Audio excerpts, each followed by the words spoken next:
How is a hidden payment system ending the US dollar's empire? This is the story of mBridge. The ruble plunged nearly 30% to an all-time low again. The ultimate catalyst came in early 2022. In response to the invasion of Ukraine, Western powers froze $300 billion of Russia's central bank foreign reserves. Instantly, every sovereign nation from Asia to the Middle East realized a terrifying truth. Their dollar reserves were not assets, they were IOUs that could be cancelled overnight. Explicitly stipulate payment in euros or dollars. Companies with such contracts should not accede to Russian demands. We're analyzing the Russian position on the ruble payment, and we're in contact with EU energy companies that would be affected, as well as the member states. And the EU will respond in a united manner to this attempt by Russia to circumvent our actions. So when Russia invaded Ukraine, the United States government froze assets of oligarchs who had not been involved in the decision to invade. In the shadow of these sanctions, a quiet alternative was born. Led by China, Thailand, the United Arab Emirates, and Hong Kong, under the guidance of the Bank for International Settlements, a new project emerged, mBridge. It is not just another network, it is a decentralized, blockchain-based ledger design to rewrite the rules of global money transfers. Correspondent banks. While critical to enable cross-border payments, they have also introduced pain points and friction. Each correspondent bank in the chain requires time to process the payment, repeating similar checks at each step. This results in high transaction costs, slow payments, and opaque transactions to the end users. Additionally, correspondent banks are paring back their networks, leading to a form of country financial exclusion. This creates a situation where some countries no longer have first-tier access to the global financial system. Unlike the traditional banking system, which relies on a chain of intermediary corresponding banks in New York to clear dollar transactions, mBridge uses central bank digital currencies. Trades are settled directly between central banks in seconds, using local digital currencies. No corresponding banks, no clearance in New York, and no oversight by the U.S. Treasury. Real time, while also reducing cost by up to half. The Multiple CBDC Bridge, or mBridge project, is a cooperation between the BIS Innovation Hub Hong Kong Centre, the Hong Kong Monetary Authority, the Bank of Thailand, the Digital Currency Institute of the People's Bank of China, and the Central Bank of the United Arab Emirates to enhance the efficiency, lower transaction cost, and streamline the regularity compliance requirements among different jurisdictions by using digital currencies and distributed ledger technology. To further test, improve, and expand the functionality of the mBridge trial platform. This represents the death of SWIFT monopoly. Historically, a payment from Bangkok to Abu Dhabi could take days and require conversion into US dollars. On mBridge, digital baht is swapped directly for digital dirhams instantly, 24 hours a day. The transaction is final, encrypted, and completely invisible to Western financial regulators. SWIFT in the wake of the start of the war in Ukraine. But remember, this does connect banks globally. It is essentially a lifeline between the banks in terms of being a messaging system and a way to really kind of track what's going on among different firms across countries around the world, hundreds of countries and thousands of messages routinely. So why does blockchain matter? Because this is something that is involving a fintech company, Symbiont. It is involving Citigroup, which is one of the largest transaction banks in the world, that also is one of the most global banks in the world, Vanguard, Northern Trust. And remember, these are all companies that deal a lot with the safety and security of just the movement of assets around the world. The most dangerous breach in the dollar's empire is the petrodollar. Since the 1970s, Saudi Arabia has sold its oil exclusively in US dollars in exchange for American security. But now, Riyadh and Abu Dhabi are openly trading crude and gas in Chinese yuan and local currencies, bypassing the dollar's energy monopoly.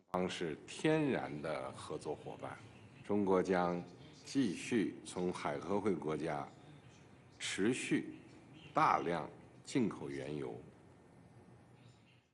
China will continue to import large quantities of oil from Gulf Arab countries and expand imports of liquefied natural gas, strengthen cooperation in upstream oil and gas development, engineering service, storage, transportation, and refining. China will also make full use of the Shanghai Petroleum and National Gas Exchange as a platform to carry out yuan settlement of oil and gas trade. 开展油气贸易。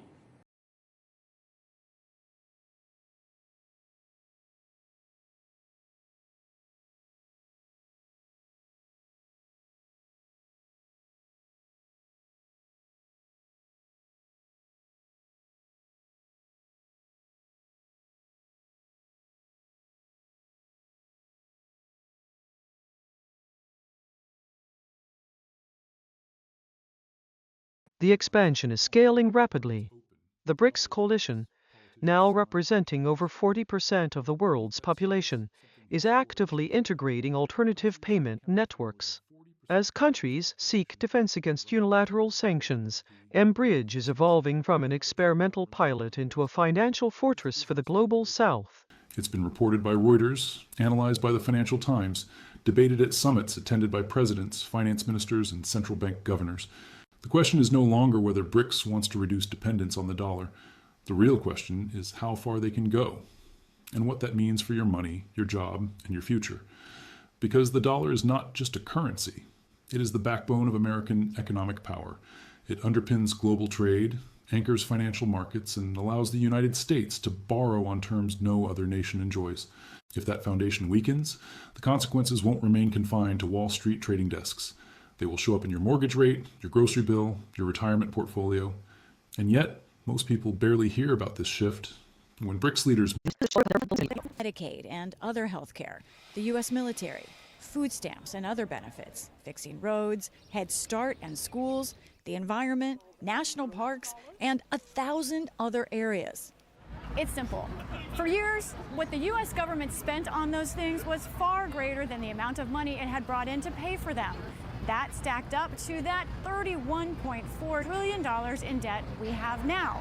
The domestic fallout for the West would be severe. As overseas dollars return home, domestic inflation could skyrocket. Interest rates would remain high to attract buyers for ever-growing U.S. debt, choking off consumer spending. The American standard of living, built on cheap imports and global credit, faces a historic reckoning.